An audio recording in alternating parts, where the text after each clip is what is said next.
Just obviously by what I'm looking at, that seems, am I looking at the right thing? Dakota Chapman,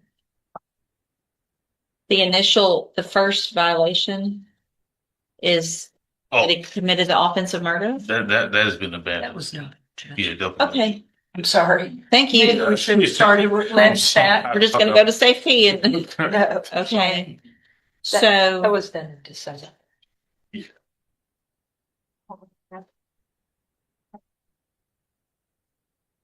Here's.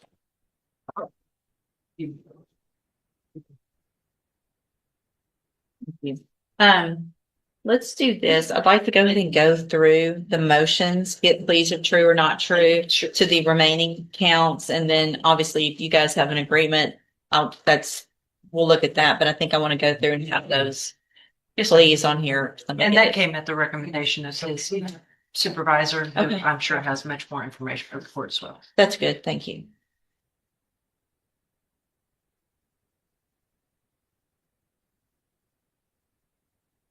If you want to print this section, I'll just do the first one on here. All right. Will he waive the formal reading of the motion in each case? Mr. Chapman, in clause number 23, DCCR 1077, I have a motion to revoke your unadjudicated probation. This shows that you were placed on probation May 6th of 2024 for the offense of evading arrest or detention with the use of a vehicle, a third-degree felony, and that was a 5-year deferred probation. Is that correct? Yes, ma'am. And then in clause number 23, DCCR 1078, I also have a motion to revoke your unadjudicated probation. This shows that you were placed on probation May 6th of 2024 for the offense of accident involving injury, a state jail felony, and that was a 5-year deferred probation. Is that also correct? Yes, ma'am. And so the state is going to abandon each case count 1, correct? Correct, Judge, based on the comments of the grand jury. So, Mr. Chapman, in each case, the motions allege you violated your probation. Count 2 in each case alleges that you failed to work faithfully at suitable employment and provide verification of that. And is that true or not true? True. Count 3 in each case alleges that you provided a urine sample March 12th of 2025 that tested positive for cocaine. Is that true or not true?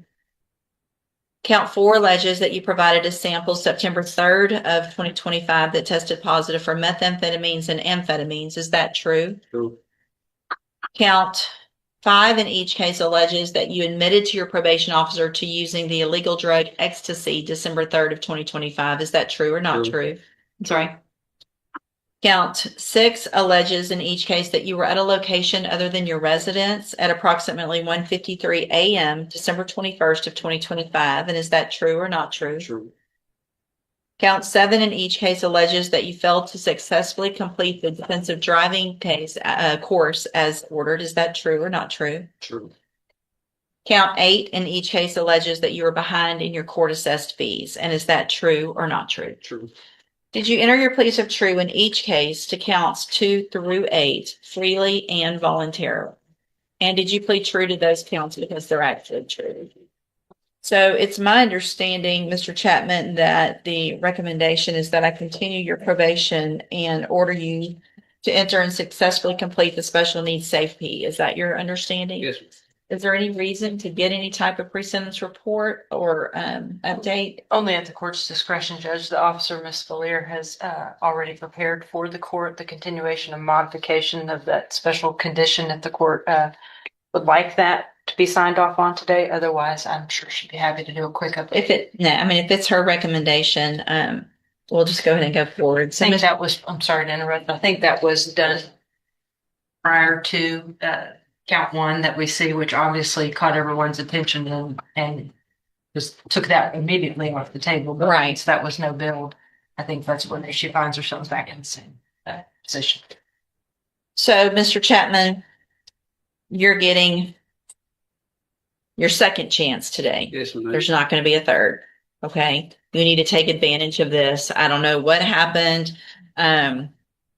The night of December 21st to 25, obviously it was no build as far as the offense, but you were clearly somewhere you shouldn't have been doing some things you shouldn't have been doing, right? Yes. If you had been home during curfew, you never would have been charged with anything. There wouldn't have been any issue of whether or not you did anything, right? Yes, ma'am. So I want to make sure you understand if I go along with this and send you to safety, you're going to get some tools so that you can hopefully stop using drugs, do the right thing, live your life like the rest of us and not end up in prison.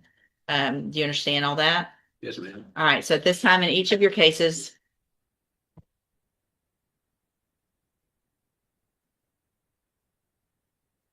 I don't know how the court would feel about a extension, Judge, based on the age. yeah. So at least in the evading, Okay. I'm going to do that. I'm also we're going to talk a little about the jail incident reports as well in just a Yes, minute. ma'am. So I'm going to find in each of your cases that you entered your pleas of true to counts 2 through 8 freely and voluntarily. Find those counts true, find sufficient evidence in each of your cases to revoke your probation, but I'm going to go along with this agreement today, and I'm going to continue your probation in each of your cases. In clause number 23 DCCR 1077, I am going to extend your probation by 2 years, and I'm going to order in each of your cases that you enter and successfully complete SafeP. That obviously means going through the program in custody, but it means getting through the aftercare and everything else successfully. If you do all of that, then you're still on these deferred probations. You still don't have felony convictions on your record. This is, again, the opportunity of your lifetime right now for you to make the changes and do the right thing. If you don't, and you come back in here, then you are going to end up with 2 felony convictions, and you're going to end up going to TDC for up to 10 years in one case and state jail prison for up to 2 in that case. Do you understand? Yes, ma'am. Let me explain something else. I am also now making it a condition of your probation that you treat the staff and the correctional officers at our jail and at Safety and wherever you are with respect, and you follow all of the rules when you're incarcerated. That means if I get another incident report before you get to state jail, before you get to Safety, it's already a violation of your probation. They're going to let me know, and you're never even going to make it to Safety. You're going to be right back in here and looking at going to prison. Do you understand? Yes, ma'am. So the way you're talking to them at our jail, you cannot keep doing that. You cannot keep arguing. You can't keep fighting. You can't keep saying, F that, I don't care, things like that. Okay. And you're looking at me like you're confused, that maybe you didn't do these things, but this is what I have. Every time you act up, every time you tell someone, if you're going to send me out, just do it, F that, or whatever it is, that's disrespectful. Yes, ma'am. All right. They're just trying to go there and do their job every day. Hopefully someday that's what you want to do. Get out of jail, go to work, and not have somebody treating you like this when you're at your job. Right? Yes, ma'am. All right. So you'll sign some paperwork today for SafeP, and I think that's it as far as adding the condition. So add 2 years in the one case and the condition with regard to being successful and not being disrespectful. Yes, Okay. ma'am. All right. Good luck to you. You can go back with the bailiff. Good morning. Are you Tamara Henry?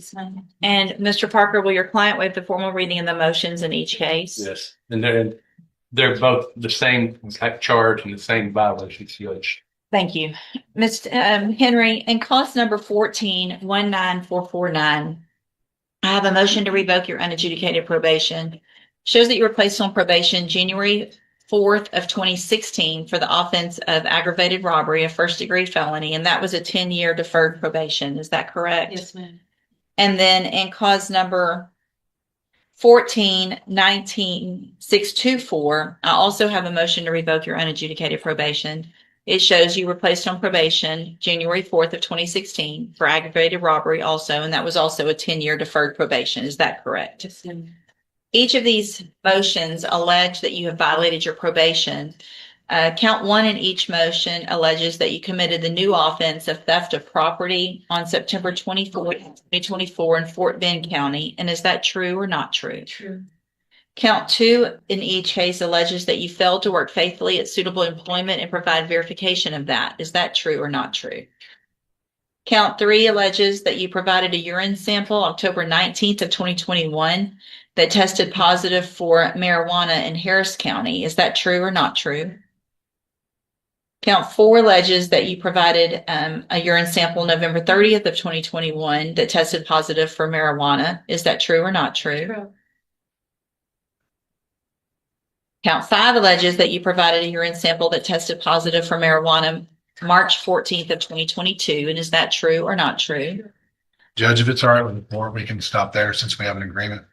I just don't understand why this went on for so It was the Harris County supervision, and it looks like they didn't send anything over until after she had fled on the Yeah, she was cases. actually out of jail when they filed the motion. They filed the motion until November. Okay. Did you enter your pleas of true to counts 1 through 5 freely and voluntarily? Yes, sir. And did you plead true to those because they're actually true? Sir. In each of those cases, I have here on the tablet some documents that have your signature on them that the state's marked as exhibit number 1. Before you signed these, did you go over them with Mr. Parker? Yes, Your Honor. Do you fully understand them? Yes, sir.